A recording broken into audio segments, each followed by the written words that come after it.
With its sandy, white beaches and palm trees, Maldives is one of the most popular tourist destinations on the planet. But behind this picturesque landscape lurks a darker reality. These are licensed sheikhs by the government. So if we try to stop that, that will be a problem. And I don't think the government checks on what they preach and what they speak about, and this is a big problem for us. The Maldives is an Islamic republic where Sharia is the law of the land. Within the Maldives administration, the security forces, there are people in strategic positions who are Salafists, who are radical people. We are the highest per capita of any country that has gone to war in Syria. In the capital, Male, where buildings battle for space, in a city divided by street gangs, the future appears bleak for many young Maldivians.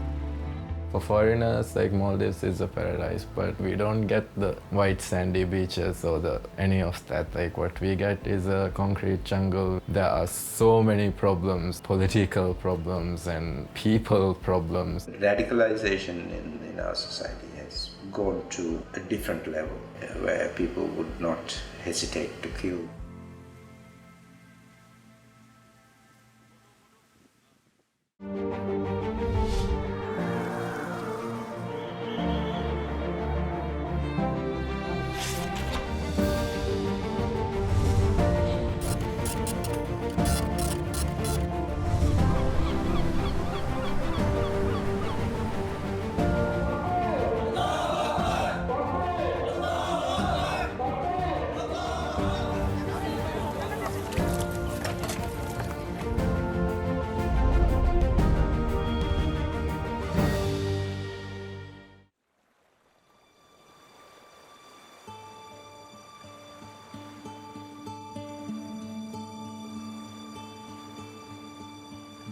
This is Maldives, a small republic of 1,200 islands that stretches across 800 kilometers in the Indian Ocean.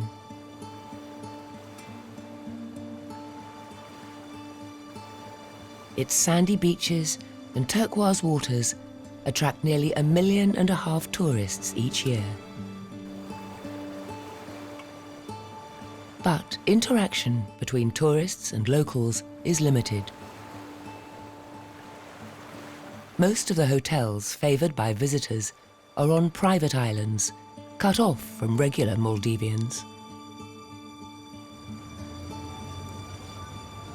The local population is concentrated on 200 islands that most tourists never see.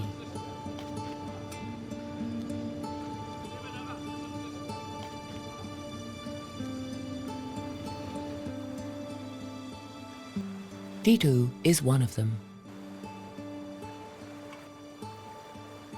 The 2-kilometre-long island has a population of 4,000 people.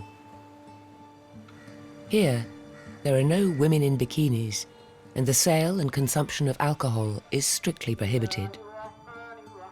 In Maldives, Sharia is the law of the land. In this Islamic republic, the constitution states that every citizen must belong to the religion of the state. Life revolves around prayer and fishing.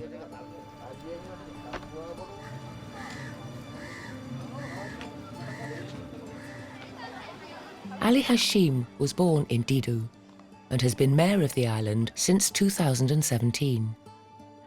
Today is Children's Day, and this school has organised a celebration to mark the event.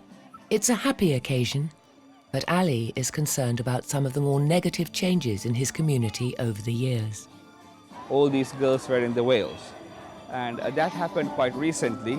And now you can see almost everyone, even from grade 1 to grade 10, everybody's wearing the veil.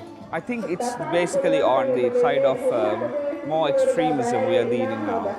It's not a good sign anyway. Traditionally and culturally, it's a peaceful place. We take our safety, security, and peace, stability for granted. And nobody really pays any attention for that. But we shouldn't be like that forever. I think the world has changed. This country has changed. This island has also changed. It hides a secret that residents are wary of revealing. we've got 5 young guys going to Syria and all these places. The thing we're trying to understand is that what have motivated them to go. Among those 5 young men from Didu was Abdullah Nasir. In early 2015, he left to join jihadist groups in Syria. Abdullah Nasir was working for the Port Authority of Maldives and was barely 23 years old when he left his country. He died in battle. We managed to track down his parents.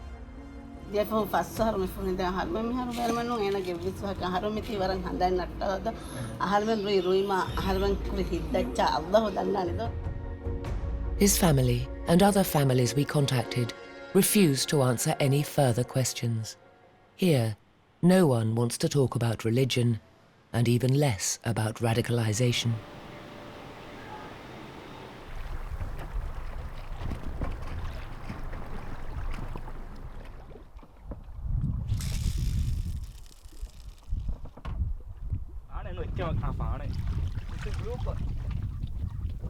It's a good one.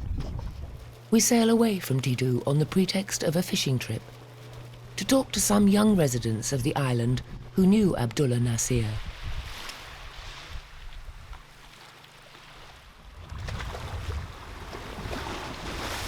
Okay.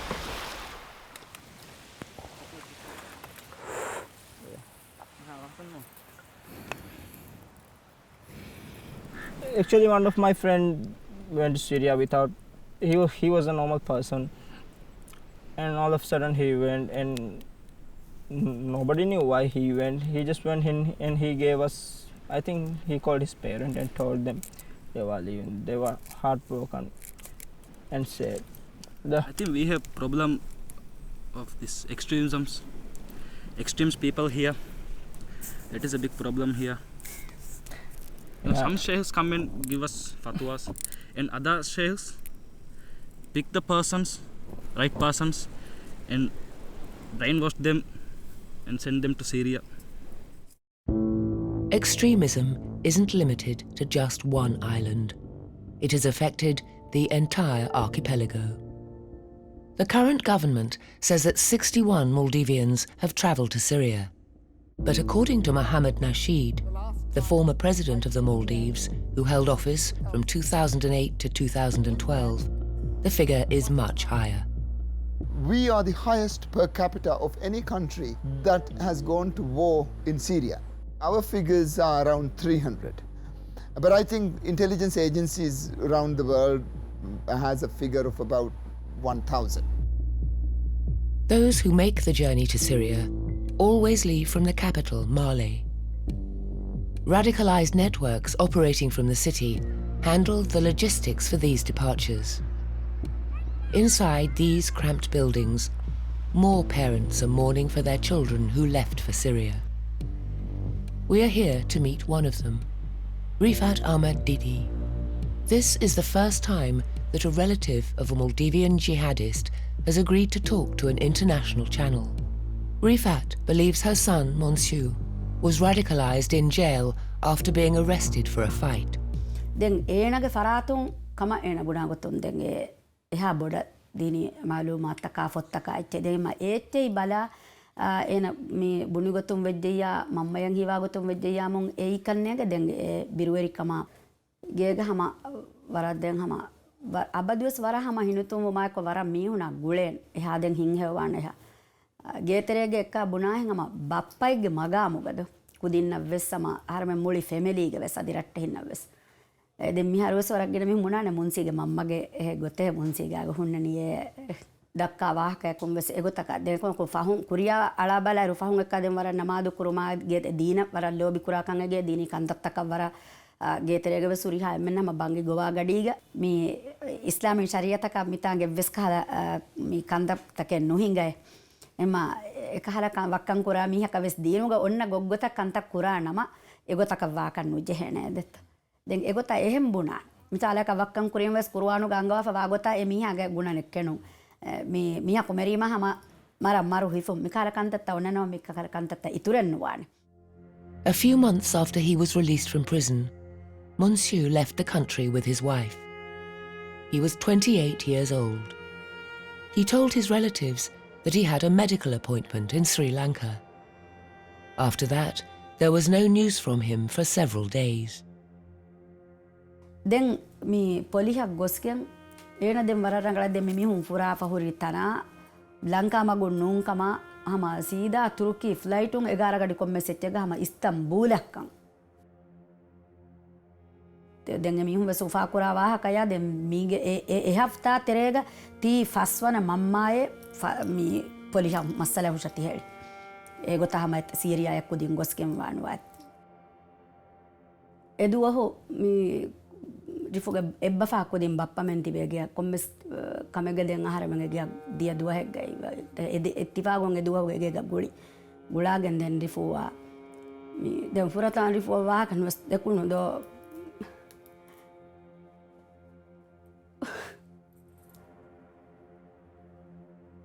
den era maswara rui den rifu boni ke kuranga dari fulu mamma ya wakin ditalatti dia mamma bahatta mamma du kolla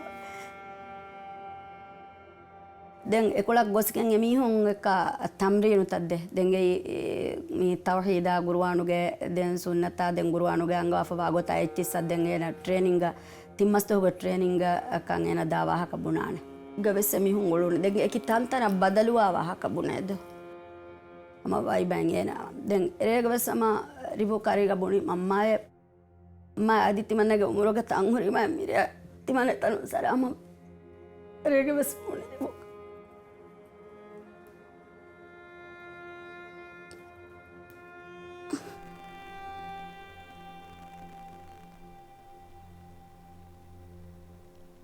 diata avvane vima niave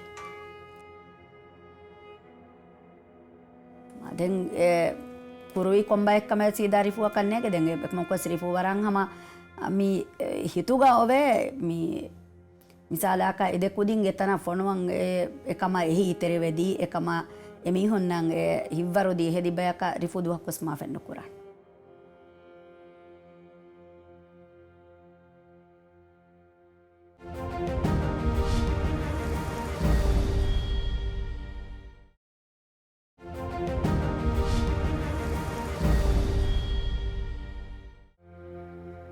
Shirish Thorat is the author of the book A Ticket to Syria, a story about the ISIS in Maldives. This book was inspired by real events and is based on the experiences of a Maldivian family that left for Syria. According to him, the religious landscape of the country shifted slowly towards Wahhabism, the strict Islamic doctrine born in Saudi Arabia, after the devastating tsunami in 2004, which killed more than 230,000 people and also affected the Maldives. Under the guise of helping people, a number of Saudi-sponsored NGOs suddenly started sprouting in Maldives. It is very easy to isolate people who are basically living marginally above the poverty line, and then to tell them that this unfortunate set of events that has come upon you is because you have strayed away from the path of true Islam. And over the last decade and a half, this slow brainwashing and infusion of Salafi Wahhabism, that is what leads to a radicalization of an entire country. America is distancing itself. Maldivians are particularly popular among jihadi recruiters in Iraq and Syria, according to this author. Maldivians were preferred as good soldiers because A, an islander is a very strong, robust person. B, if they are part of a gang, then they are already violent, they are used to bloodshed. And C, more importantly, because of Saudi influence in Maldives, they are considered to be stronger, more rigid and more Islamic. Recruits from India were not given weapons to fight in Syria because India teaches softer version of Islam. Maldivians were made immediately warriors and given weapons. And to keep the pipelines of incoming recruits to the jihadist ranks open, the Islamic State publishes a variety of propaganda magazines, including one in Divehi, the language of the Maldives. They also have a subset magazine which is only for Maldivians fighting in ISIS. These magazines are very glossy, very readable, very attractive. They go a long way in helping recruitment and to promote the message of the caliphate. I would say that 90% of the Maldivians either went to ISIS or to Jabhatul Nusra. Rather, a real man can only be defined. The jihadist group Jabhat al-Nusra, later renamed Hayat Tahrir al-Sham, appeared in Syria in 2012. Their communication strategies are just as formidable as that of the Islamic State. This propaganda video shows the training of Maldivian fighters.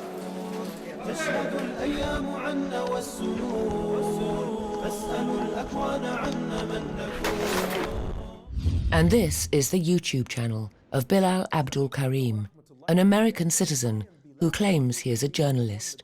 Since the beginning of the war in Syria, he has reported from inside terrorist-controlled territory, conducting dozens of interviews with militants from extremist groups. I am Bilal Abdul Karim for On the Ground News, and we are outside of the studio here today, and we are in the middle of Idlib city, which has become pretty much the de facto capital of the rebel fighters here in Syria.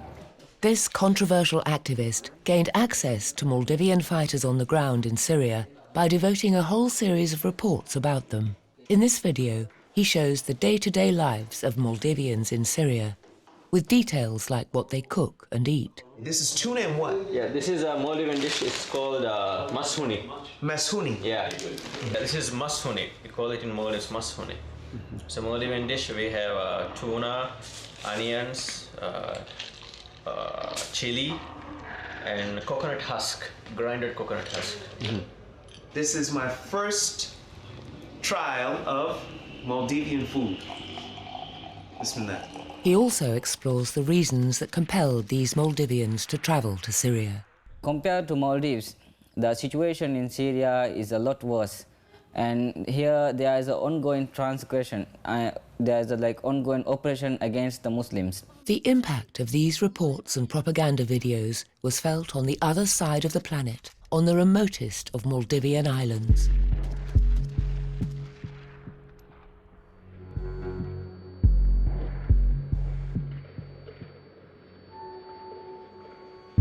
Here, the young generation, well-connected and active on social media, is often bored. Teenagers spend most of their time out on the streets, and if they do find a job, it's usually at a resort, in the fishing industry or in the government. There are few options, and many feel they do not have a future. Some end up becoming addicted to heroin or other illegal drugs, making them an easy target for jihadi recruiters. This 24-year-old Maldivian is a former drug addict. He has agreed to speak to us on condition of anonymity. There's nothing much we can do over here for recreational.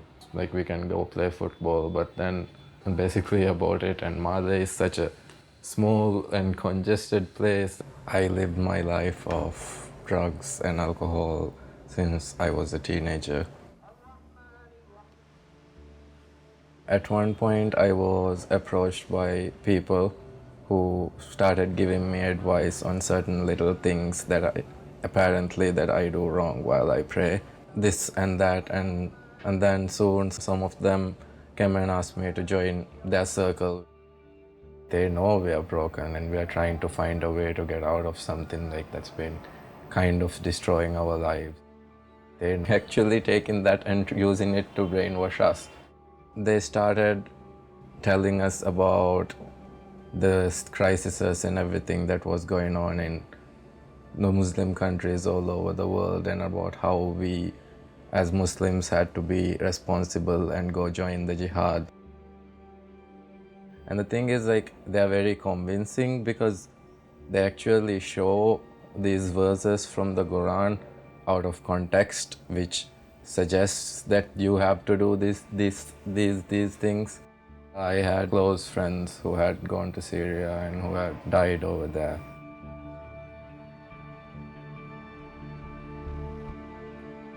Six or seven of my friends, 20 or 25 people that I know of, most of them joined ISIS. I was almost ready by March, April. If I didn't have the friends that I had, I think I would have taken that journey to Syria to go to jihad, to die for the cause. For foreigners, like Maldives is a paradise, but for us, the ones who live here, especially the ones who live in Maldives, we don't get the white sandy beaches or any of that. Like what we get is a concrete jungle where there are so many problems with political problems and people problems. Extremist ideologies have spread like wildfire across the archipelago. In 2014, Islamists brandished their black flags in the streets. How could the Maldivian government have allowed ISIS supporters to parade in the streets of its capital? How did a country that was once known for practicing a moderate form of Islam, where women once contested in beauty pageants in saris without the veil, become a nest for Salafist and Wahhabist ideologies? We asked Mohammed Nasheed, the media-savvy former president of the Maldives. This progressive former journalist wanted his citizens, including the Islamists, to have freedom of speech. You cannot suppress an idea. Our first policy was, mind you, many people disagreed with me, to register Salaf.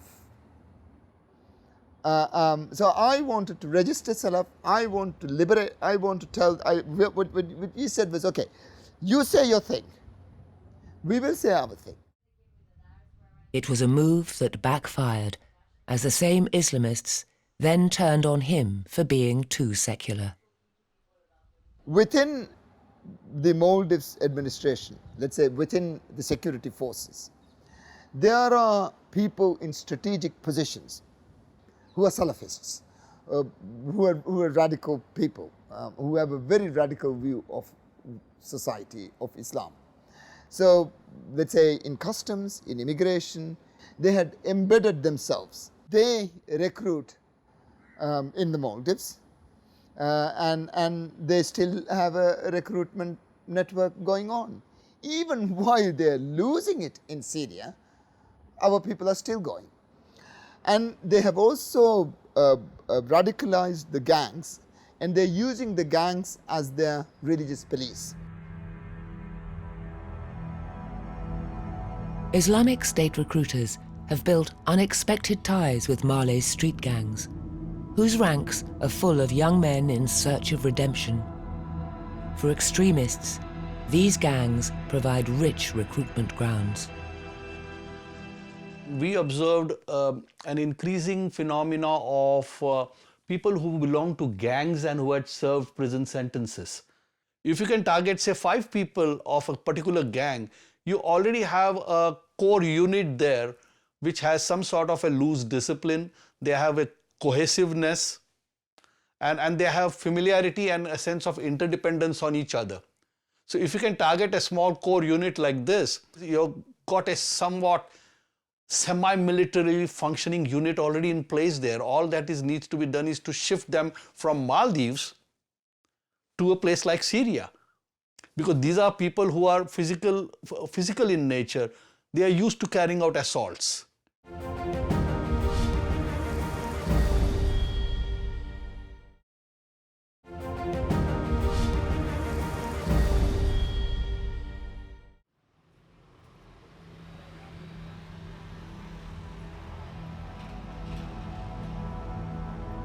The capital, Male, is one of the most densely populated cities in the world.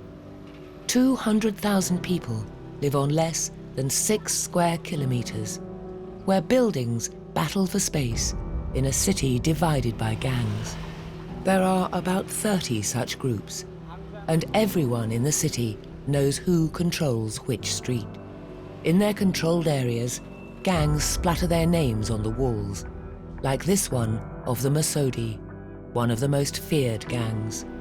Many of them even pose as sports clubs. This is Smith.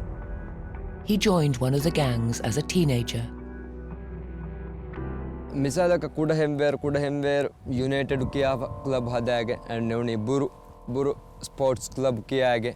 The me as do me ama e Kuriga Gengu Gotuga Mihar Emihung Enambeno Koge Club Jamiata Mihingani. Commis Park Balahatana was Malia Genguta Kungeka Gotaka on Naniaslo Mulitanto Jake Poti Maslo de Arma Badusinani Tegukure face Abakavani flat Aiden Genge.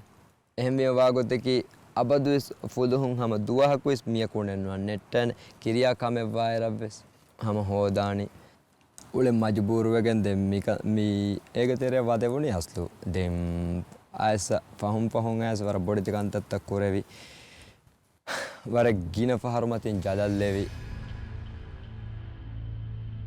bayaki MDP emihunge mi gaya khaloteo jehuma emihunge karutan hala kuruma Tantanuga ro kuruma Tantanuga billuri telama egemme bodutane ki aslu kantawgama wara bodang ove gulunge bawar kudi mihatana be samalgonda ekkon olevati bawar mihon evati bihama Syria fonuwa e tage dahili hangurame ge teriyang hama fonuwa tage be me tala folma mara maria mi huri hache sebe ahanne duha kus mihak mara fakas ninna ne kamoko ama mirajjega wara gina Aban hama evis comment neti hama mara mi hum waragina asla balairka ei hama derawawaru kantatta. This crescendo of violence reached its peak when dissident voices who denounced religious extremism in the country began to be eliminated. Aishat Shaheen witnessed this downward spiral firsthand and lost 2 of her close friends, Ahmed Rilwan and Yamin Rashid. They were killed for being too outspoken. Ahmed Rilwan was a news reporter. The last time he was seen, he was on a ferry going home. It was August the 8th, 2014. He was buying a ticket on his way. We could see from the CCTV that he was there at the terminal. He got on the ferry. And then he was on the phone. He was chatting with some people, apparently. And then he walked home. Since then, no one has heard from Ahmed Rilwan. I cannot believe it happened. In a way, I was hoping that he'll eventually turn up and, we'll all have a laugh. But then it became months and then years. 3 years later, another voice was silenced. Yamin Rashid was too well known for his fearless criticism of religious extremism. He described himself as a disobedient writer on his Twitter account and used his blog, The Daily Panic, to express his views in a satirical style. He was a symbol that young people, that you could have freedom of expression. If you think something is wrong, you should be able to speak your mind. He kept telling us that don't feel trapped, just question things freely, just go out there and seek knowledge. And don't feel like you are being, like a prisoner in this country. One of the most prominent bloggers in the country, pro-democracy activist Yamin Rashid, was stabbed to death in a brutal attack early morning on the 23rd of April. I checked the news, and on the heading it says, there's a picture of him, and it says he's been killed. And At that moment, I kept thinking, okay, it has finally happened. The thing that we were dreading, that might happen one day. It has finally happened to him. According to the police, he was killed by a group of radicalized young men who believed he was guilty of insulting Islam. We haven't really achieved that freedom to speak our mind. It's not there. We're working on it, but I don't think we have gone to that level where we are comfortable talking our mind and, these things, because there is still a rebuttal in what you say. In the Maldives, people who are accused of being too secular are continuously harassed.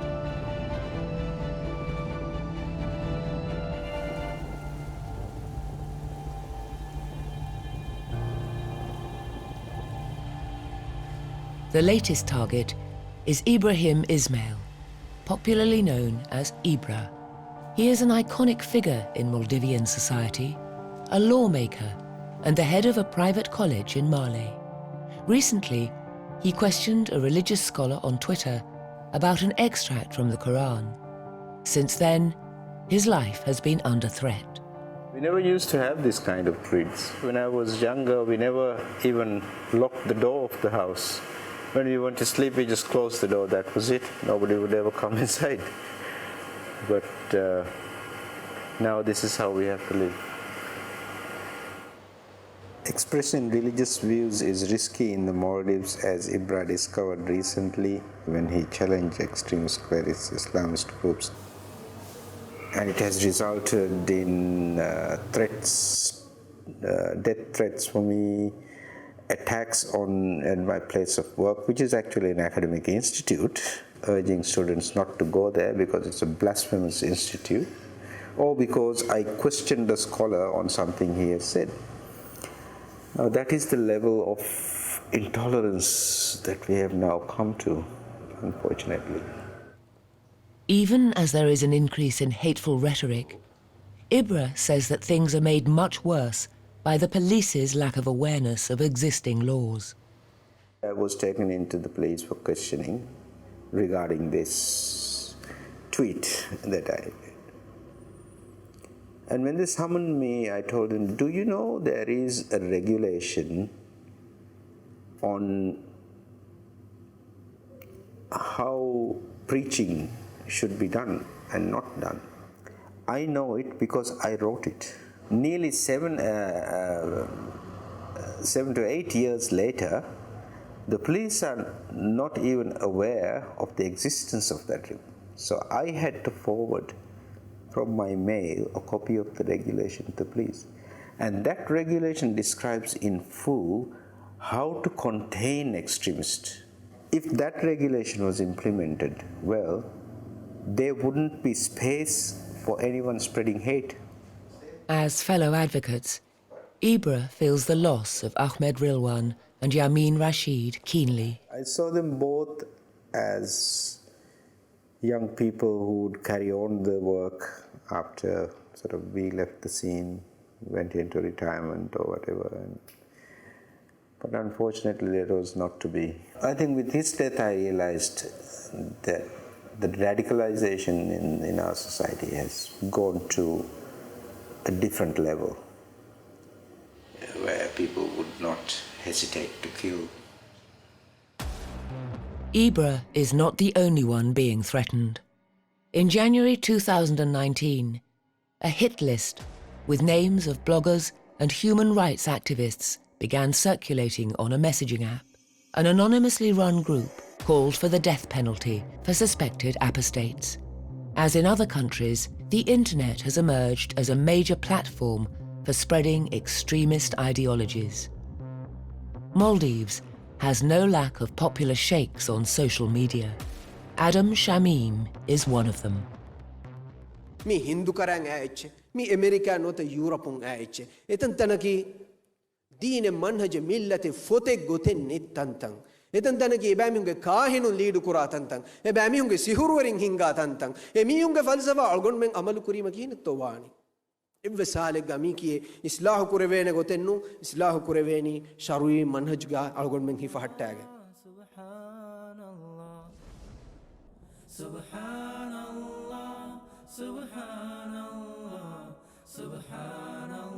In this report, released by the US State Department, Shamim is identified as someone who is clearly involved in the recruitment of fighters. A very prominent Maldivian cleric called Sheikh Adam Shamim.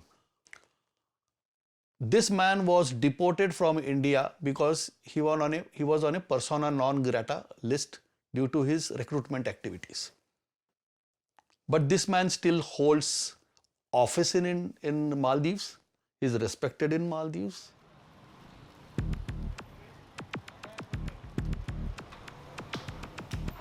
In Male, we went to the office of the NGO Salaf, with whom Shamim is thought to be affiliated.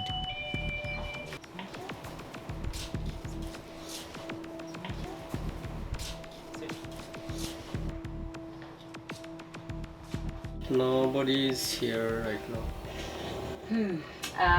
When can we come back, or can you at least try to call him to ask him?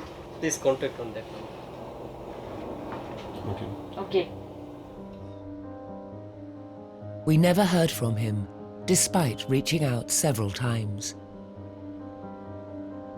However, we did get this message a few weeks later from the head of the NGO.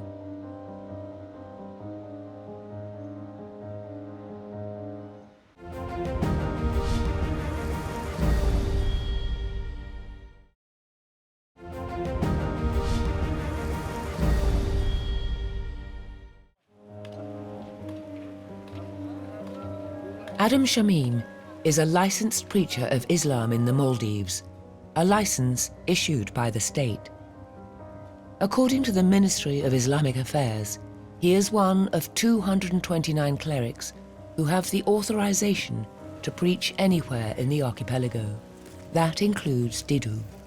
Tonight, this village is getting ready to welcome another Maldivian cleric, Sheikh Mohammed Ibrahim. We can't do anything here. And the problem is that these are licensed sheikhs by the government. So if we try to stop that, that will be a problem. And I don't think the government checks on what they preach and what they speak about, and this is a big problem for us. And regarding this sheikh, which we have tonight, we have searched his background. He's got some extremist views, and however, he's registered and he's licensed by the government to preach in public. We're very worried about this. This is the way in which the sheikhs infiltrate into the communities, especially in island communities. Almost the entire island turns up to hear him speak. For over 3 hours, he enthralls them with his interpretation of paradise. How do authorities monitor what these men preach? Is the government doing enough to evaluate and tackle the threat of radicalization? In 2016, the government set up the National Counter-Terrorism Center. The man in charge of the organization agreed to speak to us. Sheikhs have been given permission from the Ministry of Islamic Affairs based on their merit, based on their qualification, and based on their conduct. We've heard some people saying that a sheikh who is commissioned by the state called Adam Shamim is suspected to be one of the recruiters of ISIS. I wouldn't comment positively on that because we haven't had enough evidence. Even I have heard about him a couple of times, but we didn't have any sufficient evidence to conduct even an investigation on him. Sources tell us that as early as 2011, the authorities had raised the terror threat level to high. This information is from a confidential report given to us by a former member of the Maldivian intelligence services.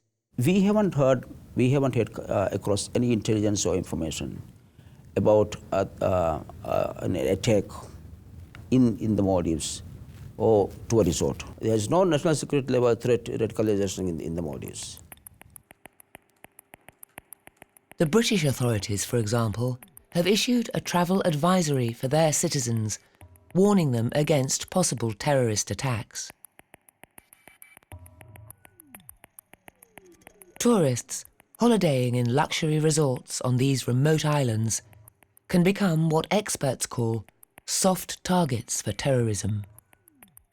None of the hotels that we contacted responded to our request for an interview about their security protocol. So, we decided to find out for ourselves by posing as tourists, part of the 1.5 million visitors who flock to the Maldives each year. We headed to one of the 130 resorts on the islands. This resort can house up to 300 tourists at a time, in private bungalows or in water villas, the perfect getaway.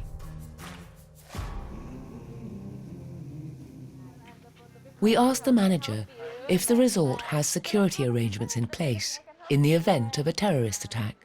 It's very isolated here, so what's the plan in case? Do you have security people here? Yeah, we have our own security. We have our own in-charge person who are like available at the resort. One? No, we have 6 securities during the daytime. Did they train with the army? Of course, or? of course, they are like trained, yeah, but we don't have guns in the resort. So basically, if there is something that we just run to the assembly point, or they cannot again, come to your like, room without passing this place. Actually, they okay. cannot just come. Check up on the employees. Oh yeah, we do. We are not hiring any staff unless they are like having a police clearance. Here, 70% of the economy is dependent on tourism. Any attack could be fatal for the country, and the authorities know that it is not just the people who leave for Syria that they need to be worried about. We have the National Defense Forces on 4 geographic areas, and they always keep in touch with the resorts. The information and the collaboration with the tourist resorts is very important. Foreign fighter returnees is a huge problem a lot of countries are facing, right? And we are not an exception. We have record of one single person who have come from Syria, and with his wife they traveled, and that case is still going on in the police investigation. The person right now is free. Can it be that in all these years, only one person has come back to the Maldives from Syria? Umar Nasir was Home Affairs Minister from 2014 to 2016 and admits that more than one person has returned, and in fact, 3 people were prosecuted during his tenure. But we prosecuted 3 people when I was there. And those prosecutions are sometimes not successful, because they say, I have not gone to Syria, they normally go to Turkey, and then they cross the border, no passport, nothing like this. So it's quite difficult to prove that. So we checked with the Turkish authorities, and they confirmed that the number is much bigger. They have deported 25 Maldivian citizens suspected of having links to conflict zones, and 134 Maldivians are currently on the Turkish blacklist. This security challenge was inherited by the new government, elected to power in September 2018.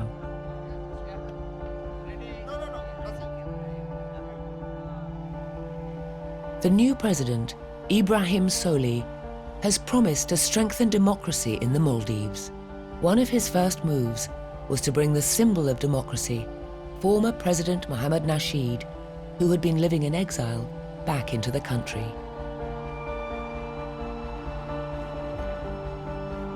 It's a day of celebration, and our questions about extremist threats are not welcome. Yamin's government.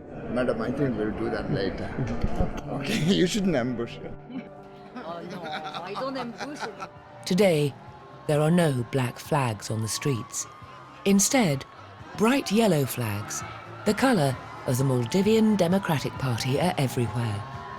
Government turned a blind eye to extremism or even encouraged it. Now again we have a chance to tackle religious extremism in the country.